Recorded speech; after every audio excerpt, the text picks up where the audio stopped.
திருச்சிற்றம்பலம். அடியாரத்தினுடைய வணங்கிறேன். நம்ம சிவபோகசாரம் பார்த்துட்ருக்கோம். அதில் இப்போ இரண்டாவது பாடல், முதல் பாட்டு படித்து முடிஞ்சிருக்கோம். இப்போ இரண்டாவது பாடல் பார்க்கலாம். அருவும் உருவும் அருவுருவும் அல்லா ஒருவனு உயிர்க்கு உயிரா ஓங்கி திருவார் கமலை ஒரு ஞானப்பிரகாசன் என வந்தே அமலப்பதம் தந்தனை ஆண்டான். இதோட பொழிப்பு: அருவமும் உருவமும் அருவுருவமும் இந்த முக்கூட்டில் ஒரு கூட்டிலும் படாது தன்னை ஒப்பார் இன்மையில் தானேயாய முதல்வன்.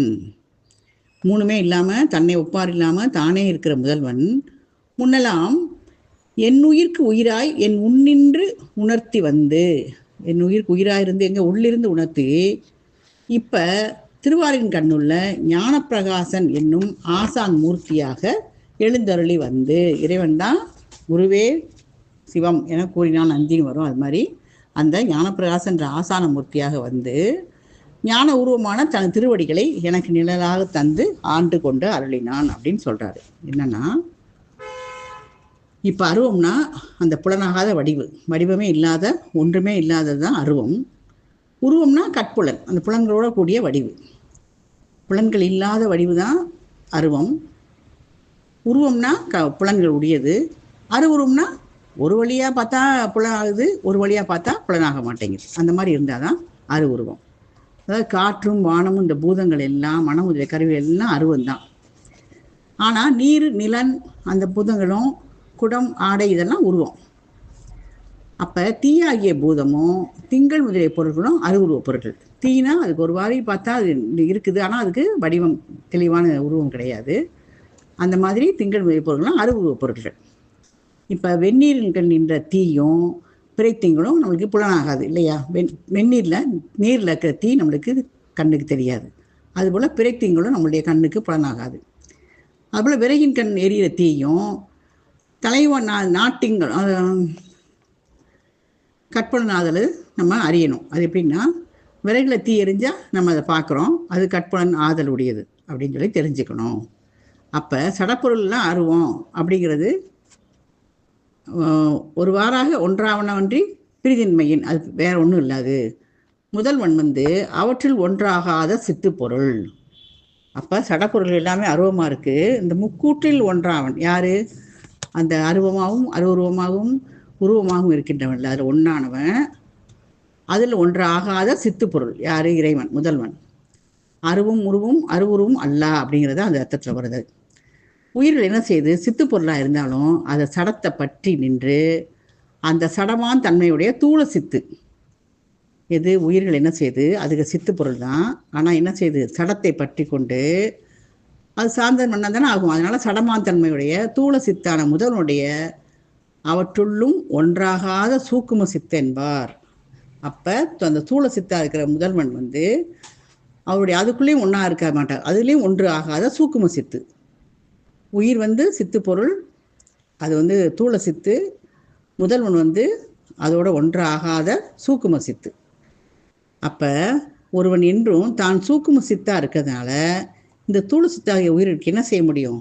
உன்னின்று உணர்த்துவான். ஏன்னா அவர் சூக்குமமாக இருக்கார், உயிர் தூளமாக இருக்கிறதுனால உயிருக்குள்ளே உள்ளிருந்து உணர்த்துவார். அதாவது உயிருக்கு உயிராய் ஓங்கி அப்படின்னு சொல்கிறாரு. பெத்த காலத்தில் அந்த உள்நின்று உணர்த்தி வந்த, அதாவது பெத்த காலம் என்ன, நம்ம இப்போ வாழ்கிற இந்த சகசமான காலத்தில் உன்னின்று உணர்த்தி வந்த முதல்வன் தானே முத்தி காலத்தில் ஆசான் மூர்த்தியாய் அவரே அருள் செய்வார் அப்படின்னு சொல்கிறாரு. ஞானப்பிரகாசன் என வந்தே ஆண்டான், அதுக்கு தான் அப்படி சொல்கிறாரு. அந்த அருவ பொருளும் தோன்றி நின்று அழிவதே. அப்பனா அதன் இயல்பு உணர மாட்டாங்க. என்ன செய்வாங்க? உருவப் பொருளே அழிவது போல் மயங்குவாங்க. அந்த அருவ பொருளும் தோன்றி நின்று அழிவதே, அதுவும் அழியிறது தான். அதை உணராதவன் என்ன செய்கிறாங்க? உருவப்பொருள் தான் அழிவது போல அப்படின்னு நினச்சி மயங்கி முதல்வனை உருவமுடையவன் அப்படின்னு சொன்னால் அது என்ன ஆகும்? அழிப்பொருள்களில் ஒன்றாவது அப்படின்னு சொல்லி அது ஒன்றாவன் என மறுத்து அப்படி சொல்லக்கூடாது. அவன் அருவினனே என்று கூறுவர். முதல்வனை அருவமணினும் முன்னர் கூறிய குற்றம் நீங்காமை. உருவத்தை அன்றி அருவத்தையும் கடந்து நிற்றலே முதல்வருக்கு உண்மை இயல்பு. அப்போனா இந்த மூன்றையும் கடந்தவன். அவன் அருவமும் இல்லை, உருவமும் இல்லை, அருவுருவமும் இல்லை, அது மூணையும் கடந்து நிற்கிறது தான் முதல்வனுக்கு உண்மை இயல்பு. அப்படின்னா உயிர்களோட பொருட்டு நம்ம ஐந்தொழில் செய்தல் காரணமாக முதல்வன் என்ன செய்கிறான், உயிர்களின் பொருட்டு ஐந்தொழில் செய்கிறதுனால அருவம் உருவம் அருவுருவம் இந்த மாதிரி 3 திருமணி கொண்டு நிற்கிறாரு. அதுக்கு பொதுவியல்பெனவும் அந்த உருவம் முதலிய 3ம் உலகத்து அருவ முதலின போல் மாயா தேகங்கள் ஆகாது, அது அருட்திருமேனிகளாக அப்படின்னு சொல்லி மெய்யினந்தோ அதை கூறுவார் அப்படின்னு சொல்கிறாரு. அதுக்கு நிறைய பாட்டு உதாரணம் கொடுத்துருக்காரு. அழகிலா அறிவன் தானும் அருவமே எண்ணில் ஆய்ந்து குலவிய பதார்த்து ஒன்றாய் கூடுவன் குறித்திடாயே, சிவன் அரு உருவும் அல்லன் சித்தினோடு அசித்தும் அல்லன். அவன் உருவம் இல்லை அருவம் இல்லை, சித்தும் கிடையாது அசித்தும் கிடையாது அப்படின்னு சொல்றாரு. இன்னொன்று, அருவமும் உருவா ரூபமானதும் அன்றி நின்ற உருவமும் 3ம் சொன்ன ஒருவனுக்கு உள்ளவாமே. இந்த 3மே சொன்னவருக்கு ஒருவனுக்கு உள்ளவாமே, உள்ளபடி வரும் அப்படின்னு சொல்றாரு. மாயைதான் மலத்தை பற்றி வருவதோர் வடிவமாகும் ஆய ஆணவம் அகன்ற அறிவொடு தொழிலையார்க்கு நாயகன் எல்லா ஞான தொழிலின் முதன் அண்ணலாலே காயமோ மாயை அன்று காண்பது சக்தி தன்னால். இதெல்லாம் இந்த பாட்டெல்லாம் கூறி நம்மளுக்கு உதாரணத்துக்காக சொல்லுகிறாரு. தூள சித்தம், இந்த சூக்கும சித்துன்னு சொன்னார்ல, நம்ம தூள சித்து இறைவன் சூக்கும சித்து, அதனால என்ன செய்யறாரு, உயிர்ப்பிறான்னு சொல்றான்னு சொன்னோம்ல. இப்போ இந்த சித்து பொருள் இருவகைத்து. அந்த சித்து என்பது ஒன்றுமே கொண்டு முதல் நூல் செய்தல் மெய்ப்பொருள் உணர்த்தல் இந்த முதல் ஒரு தொழிலை இந்த உயிர்கள் மாற்றி ஏற்றி இது அவிச்சியால் மயங்கள் ஐந்தவத்தைப்படுதல் இதெல்லாம் செய்து இந்த உயிர்களோட தொழிலை முதல்வன் மாற்றி ஏற்றி இந்த இரண்டன் தன்மையும் ஒன்றனிடத்து மயங்க உரைத்து இந்த கடவுள் உயிர் அப்படிங்கிற ரெண்டுலையும் ஒன்றையே உண்டு என கொண்டு ஏனையது இல்லை என்பார். அதாவது சித்து 2 வகையாக இருக்குது. தூள சித்து பலவாதல் போல இந்த சூக்கும சித்தும் பலவாதல் வேண்டும் அப்படின்னு சொல்லி உயிர்கள் போல கடவுளும் பலவென்பார். இதெல்லாம் யார், இந்த பரபக்கம் மற்ற மதத்தார்கள் சொல்லுகிறார்களே என்று சொல்கிறார். அதாவது கடவுளும் பலவென்பாரும் கடவுள் ஒன்றே ஆயினும் முத்தி அடைந்த உயிர் கடவுளோடு ஒப்பு மாதிரின் அவையும் கடவுள் செய்யும் செயலெல்லாம் செய்யும் என்பாரும் உளராகலின் அவையெல்லாம் பொருந்தாது அப்படிங்கிறாரு. இதெல்லாம் பொருந்தா வாதம். என்ன சொல்கிறாங்க, தூள சித்து சூக்கும சித்து 2 இருக்குது. அப்படின்னா சித்து என்பது ஒன்றுனா முதல் செய்த மெய்ப்பொருளுக்கும் அந்த தொழிலை உயிர்கள் மேலே ஏற்றி அதை அவிச்சை மயங்கள் அந்தவத்தைப்படுது. அதனால் உயிரோட தொழிலை முதல் மேலே ஏற்றி அந்த 2 தன்மையும் ஒன்னிடத்துல மயங்கிறது மாதிரி உரைத்து கடவுள் தான் உயிர் அப்படின்னு 2ல் ஒன்றையே உண்டென கொண்டு இதெல்லாம் பரவகை, நம்மளுக்கு வேண்டாம் விட்டுடலாம். இந்த மாதிரி எல்லாம் சொல்கிறவங்க இருக்காங்க. அதெல்லாம் பொருந்தாது. ஒருவன் என்றதனால் அவன் போந்தவாறு உணர்க, அவன் என்ன சொல்கிறாங்கிறத அப்படியே உணரணும். முதல்வன் தன்னோடு ஒப்பார் ஒருவரும் இன்றி தானே ஆய ஒருவன் அப்படின்னு சொல்லி நம்ம பற்றி அதை தெரிஞ்சுக்கணும். எப்படின்னா, நின்னாவர் பிறரன்றி நீயே ஆனாய் மற்றரும் தன்னொப்பார் இல்லாதானே ஒப்புனக்கு இல்லா ஒருவனே அப்படின்னு சொல்லி திருமொழிகள்லாம் இருக்குது. அதை வச்சு தனக்கு ஊமை இல்லாதான் அப்படின்னு இறைவனை நோக்கி நம்ம இது பண்ணணும்.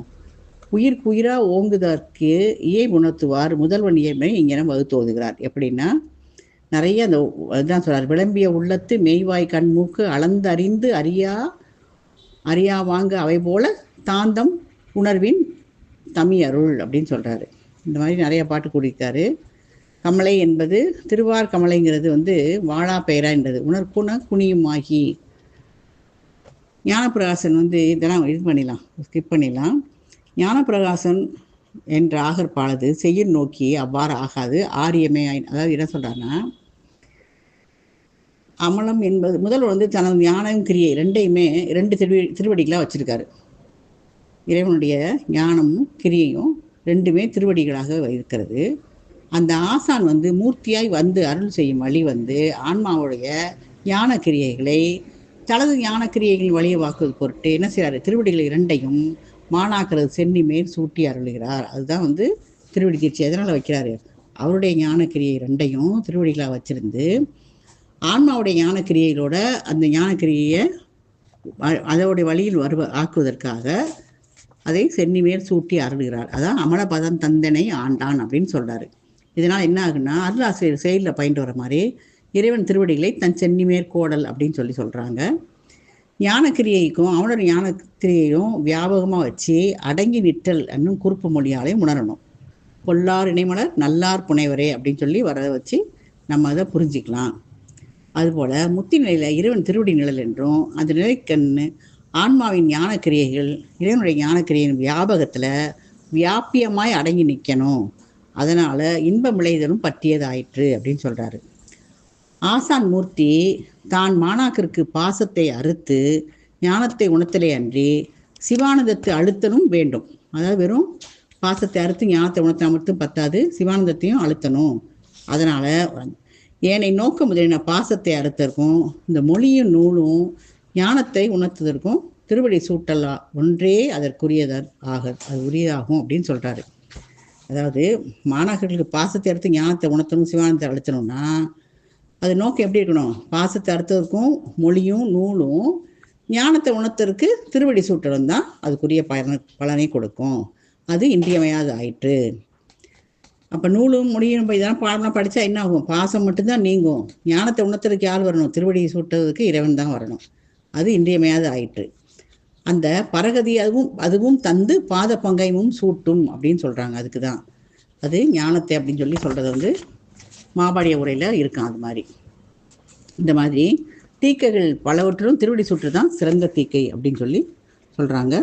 மாணிக்க வாசகருக்கும் இறைவன் வந்து திருவடியை சூட்டினார் திருப்பெருந்துறையில் அப்படின்னு நம்ம படிச்சிருக்கோம். இப்போ பலவித பாச மோசனம் பண்ணுறது தான் படிநயனத்து அருள் பரிசும் வாசகமான அப்படின்னு இது வேண்டாம், அதெல்லாம் வேண்டாம். என்ன சொன்னா, உன்னின்று உணர்த்திய முதல்வன் அன்றோ பின்னும் ஆசிரியனாய் வந்தருள் செய்வன். வந்து நம்ம உள்ளிருந்து உணர்த்திய முதல்வன் தான் பின்னால் ஆசிரியனாக வந்து அருள் செய்வான். அதுக்கு தான் தம் முதல் குருவுமாய் தவத்தின் உணர்த்த அப்படின்னு சொல்லியிருக்காரு. அதை வச்சு நம்ம அதை உணர்ந்து கொள்ளணும். நம்ம அறிவுக்கு அறிவாகி அந்த அறிவு கெட்டால் அந்த நெறியில் செறிந்த நிலை நீங்கி பிரியா கருணை தூர்வாய் காசினிக்கே தோன்றி குருபரன் என்றோர் திருப்பெயர் கொண்டு அப்படின்னு சொல்கிறாங்க. ஞானத்தை வந்து பக்குவம் எய்தா வழி உணர்த்தினாலும் அது பக்குவம் எய்திய வழி உணர்த்தாமையும் குற்றம். அதனால் அது எய்தின பிறகு உயிருக்கு உயிராக நிற்கும் முதல்வன் ஏனையோர் அறிதல் கூடாமையால் என்ன செய்யறான்? உண்மை ஞானத்தை உருவும் உணர்த்தும் அந்த ஆசிரியனாக முதல்வனே அன்றி ஏனையோரால் கூடாமை. எப்படி சொல்கிறான்னா, பாருங்க, நம்ம உடம்புல நம்ம மனசுக்குள்ள ஞானத்தை பக்குவம் ஏதாவது உணர்த்தினாலும் இல்லை எய்தி உணர்த்தினாலும் அது குற்றமாகும். எப்படின்னா, அது அப்படி எழுதிருச்சு, அந்த உயிர் வந்து பக்குவம் எழுதியிருக்கு அப்படிங்கிறத அந்த உயிருக்கு உயிராக நிற்கும் முதல்வன் தான் அறிவான். ஏனையோர் அறிதல் கூடாமை, அதனால் அறிய முடியாது. அதனால் அந்த உண்மை ஞானத்தை உணர்த்தும் அந்த ஆசிரியர் வந்து அவன்தான் முதல்வன் அப்படின்னு நம்ம வந்து புரிந்து கொள்ளணும் அப்படின்னு சொல்கிறாரு. முதல்வர் வந்து மாயா உருவினையே ஆனாகளின் அவன் நம்மனோர் போல ஆசான் மூர்த்தியாக வருதல் எப்படி வர முடியும் அப்படின்னு கேட்டால், அவன் எவ்விடத்தில் நீக்கமறைந்து நிறைந்து இருக்கிறான். மழை நீங்கிய முத்திரத்து தயிர் நெய் போலையும் கடைந்த வழி தோன்று நெருப்பு போலவும் விளங்கி ஏனிடத்து பாலின் நெய் போலவும் விறகில் தீ போலவும் விளங்காது நிற்பான். அப்போ அது எப்படி வருவான் அப்படின்னு கேட்டால், எல்லாம் நீக்கவன நிறைந்திருக்கிறவர் மழை நீங்கிய முத்தட்டை வரும்போது தயிர் நெய் மாதிரி அப்படி தயிர் கலந்தா நெய் வந்துடும். அந்த மாதிரி இருப்பார். நெருப்பு போல் விளங்குவார். ஆனால் மற்றவங்களுக்கு எப்படி இருப்பார்? பாலில் நெய், பாலை வந்து அதை உர ஊற்றி தயிராகி அப்படி அந்த வந்து நிறைய ப்ராசஸ் இருக்குது. அந்த மாதிரி இருக்கிறதுனால அவரை வந்து அந்த முத்திரை வந்து தானாகவே ஆவேசித்து நின்று அருள்வான். அதனால் அது கூடும், அப்படி செய்ய முடியும் அப்படின்னு சொல்கிறாரு. அவன் அந்நியம் இல்லாமல் சைதன்ய சுரூபியாக நிற்றனால அப்படின்னு அருளி செய்கிறார் மேகிண்ட தேவ நாயனார். அப்படி பார்க்கலாம். இதனால் நல்லாக முதல்வர் விளங்க நின்ற முத்தரை காணும் பக்குவமுடையார், அந்த முதல்வரையும் நம்ம பார்க்க முடியும் அப்படின்னு வைகின்றான் சொல்லியபடி அங்கனம் காணும் காட்சியால் கூறினன் என்றார். இப்போ முத்தர் அல்லாதவங்களும் அந்த யான் குறவர் என சிலருக்கு சில சொல்லுதல் காட்டுமாகளின் உண்மை குறவரை உணருமாறு எப்படி எங்கனம் அப்படின்னு கேட்டுறாங்க. அதாவது முத்தர் அல்லாதவர்களும் நாங்கள்லாம் குறவர்கள் தான், சந்தான குறவர் சமய குறவர் அப்படின்னு சொல்லிக்கிட்டாங்கன்னா நம்ம அதை எப்படி உணர்வது? அது வந்து ஞானத்தை உணர்வதற்கு தீவிரமுடையாருக்கு அந்த முதல்வர்களால் அவரை கண்ட பொழுதுன்னு எப்படி ஆகும்? அவரது பெருமை மாணாக்கம் சொல்லப்பட்டு கேட்டு வரும் நாட்களினால் யாதானும் ஓராட்டான் அவர் பால மனம் பிணிப்பு நம்ம அவங்களோட மனசை நம்ம வந்து கட்டுக்கொள்ளும். அவர்கள் வந்து பிணிப்புறும் அந்த மாதிரி அறியப்படும். ஒரு உண்மை குரவன் பால் பக்குவம் மீதிய மாணாக்கருக்கே மனப்பிணிப்பு உண்டாகும். உண்மையான மேலே தான் நம்மளுக்கு வந்து மனசில் அந்த ஈர்ப்பு, அந்த பிணிப்பு வரும். பிறருக்கு மனம் பிணிப்பு உண்டாலும் ஒரு குறவன் அல்லாத எண்ணத்து என்ன செய்யுது, அபக்குவருக்கு தான் அந்த மனம் பிணிப்பாகும். யாருக்கு? உண்மையில் குறவர் இல்லாதவர்களுக்கு. பக்குவ வீதிய மாணவர்களுக்கு அந்த பிணிப்பு உண்டலும் இல்லை அப்படின்னு சொல்கிறாரு. அப்போ இறைவன் முத்தர் அல்லாதவங்க தான் குறவன் சொன்னாலும் பக்குவமுள்ள ஆண் மாணாக்கர்கள் அதை பிணிப்புட மாட்டார்கள். அது மாதிரி அருமான் மும்மை நாயன்மாரில் ஒருத்தருக்கானோ முதல் ஆசிரியராக வந்து செய்யாமை. அது என்ன?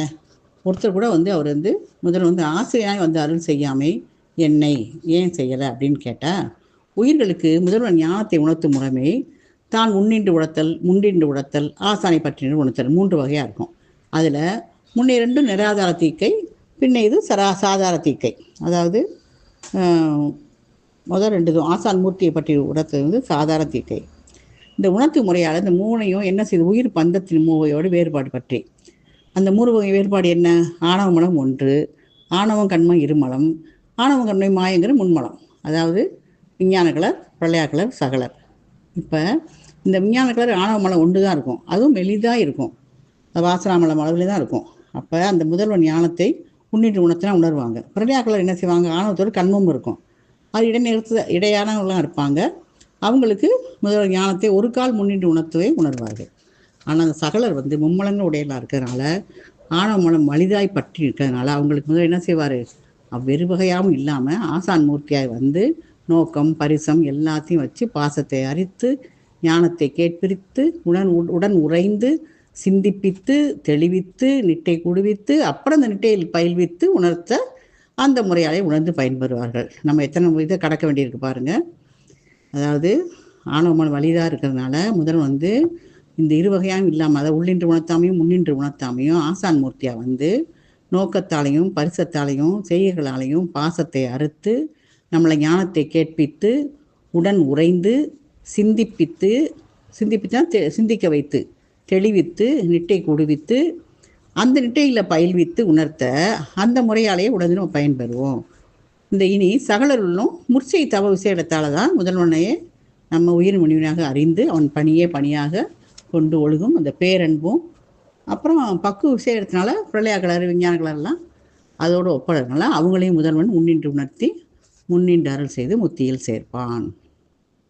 ஆனால் இந்த அருபான் மும்மை நாயன்மார்களும் முன் செஞ்ச தவ விசேடத்தினால தான் தோன்றி பக்தி நெறியில் ஒழுகிய பேரன்பர்கள். அவங்களுக்கு முதல்வன் ஆசான் மூர்த்தியை வந்து அருள் செய்யுதல் வேண்டாமாயிற்று. அவங்க முதல்ல வந்து முன்னை தவ பயனால் தவ விஷயத்தினால தான் தோண்டி பக்தி நெறியில் ஒழுகி பேரன்பர்களாக இருக்கிறனால அவங்களுக்கு முதல்வன் என்ன செய்கிறாரு? ஆசான மூர்த்தியாக வந்து அந்த மாதிரி அருள் செய்யணுங்கிறது வேண்டாவாயிற்றுன்னா அவசியம் இல்லாதவாயிற்று அப்படின்னு சொல்கிறாரு. இப்போ இந்த விஞ்ஞான கலர்களுக்கும் முதல்வன் ஞானத்தை அருள் செய்யுமாறு இது என்பது என்னன்னா, மெஞ்ஞானம் தானே விளையும் விஞ்ஞான கலர்க்கு அஞ்ஞான அச்சகலருக்கு குருவாய் மெஞ்ஞானம் பின்னுணர்த்து மன்றி பிரளயா கலருக்கு முன்னுணர்த்தும் தான் குருவாய் முன் அப்படின்னு சொல்கிறாரு. அதாவது குருவாய் உணர்த்தல் வந்து சகலருக்கும் நூல் நெறியில் ஒழுகிறவங்களுக்கு அன்றி பத்தி நெறியில் ஒழுகிறவருக்கு இல்லை. அப்போ தம்முதல் குருமாய் அப்படிங்கிறது வந்து குருவாகி வந்து அப்படிங்கிறது சொல்கிறாரு. அதாவது மார்க்கர் கண்ட நூலோதி வீடு காதலிப்பவருக்கு ஈசன் புண்டரிகத்தால் சேரும் பரிசினை புகன்றது அப்படின்னு சொல்கிறாங்க. அதாவது பண்டை நற்றவத்தால் தோன்றி பரமனை பத்தி பண்ணும் தொண்டர்களை தானே தூய கதியில் தொகுப்பன் அப்படின்னு தானே கொண்டு போய் அவங்கள தூய கதியில் சேர்ப்பார் அப்படின்னு சொல்கிறாங்க. இப்போ பண்டை நற்றவத்தால் மட்டும் இல்லாமல் பரமனை பத்தி பண்ணும் தொண்டர்களை சாமு சித்தரணும். நற்றவத்தால் மட்டும் இல்லை, நற்றவத்தால் தோன்றி பரமனை பத்தி பண்ணும் தொண்டரை சாமு சித்தரணும். மார்க்கர் கண்ட நூல் ஓதி அந்த வீடு காதலிப்பவர்களை வைநகிகர் என்றும் சொல்லுவாங்க. இந்த மாதிரி பிறந்த உலகில் நாட்டமின்றி ஞான நாட்டமாதல் பத்தி நாட்டம் ஆதல் உடையரே சாமு சித்தர். உலகில் நாட்டம் இல்லாமல் ஞான நாட்டமும் பத்தி நாட்டமும் இருந்தால் சாமு சித்தர். முதற்கண் உலகிய நாட்டமுடையராய் இடைக்கண் அவற்றை எழுதினார். அப்படி அண்ணலும் அந்த மாதிரி இல்லை அப்படின்னு சொல்கிறவங்களும் இருப்பாங்க. அதாவது ஞான நாட்டத்திற்கு ஒக்குமாயினும் முன்பு செய்த தவத்தின் ஈட்டம் முடிவில்லா இன்பமான அன்பினை எடுத்து காட்டல் முதற்கண்ணாயினும் இடைக்கண்ணா இருந்தாலும் ஒரு பெற்றியை ஆகலின், முதல்ல வந்தாலும் இடதியில் வந்தாலும் அது வந்து ஒரு பெற்றியை ஆகலின் பத்தினி தலைப்பட்டோர் எவ்வாறு ஆயினும் அது சாமுசித்தரே அப்படின்னு சொல்கிறாரு. அதாவது ஒவ்வொருத்தருடைய அவங்களுடைய என்ன அவங்களுடைய பண்பு, அது எப்படி இருக்கணும் அப்படின்னு சொல்லி அதை பற்றி வரையறை சொல்கிறாரு. அப்போ நாயன்மார்களில் உன்னின்று உணர்த்தப்பட்டாரும் உலர், முன்னின்று உணர்த்தப்பட்டாலும் உலர் அப்படின்னு சொல்லி நம்ம இதை வந்து அறிந்து கொள்ளணும். அதாவது வீடு பெற்றுக்குரிய ஞானத்தை அடையுமாறு தம் அனுபவத்தை வைத்து இதை உணர்த்துகிறார் அப்படின்னு சொல்கிறாரு. அப்போ சாமுசித்தர்னாலும் சரி, வைநெய்யர்னாலும் சரி, முதல்ல உலகாட்டம் இருந்து அப்புறம் இடைக்கலந்து இது வந்தாலும் சரி, இல்லை ஞான நடத்திற்கு ஊக்க முன்சே தவத்தின் ஈட்ட முடிவில்லாத இன்பான்மை எடுத்துக்காட்டுறதுனால முதற்கண்ணாயும் இடக்கண்ணாய் இருந்தாலும் அவங்க ஒரு பெற்றியே ஆகலின் பக்தினை தலைப்பட்டவர் மட்டும்தான், எவ்வாறு இருந்தாலும் அவங்க சாமுசித்தியர் தான் அப்படின்னு சொல்கிறாரு. இதுதான் இந்த பாடலுடைய விளக்கம். அடுத்த பாடல் நாளை பார்க்கலாம். திருச்சிற்றம்பலம்.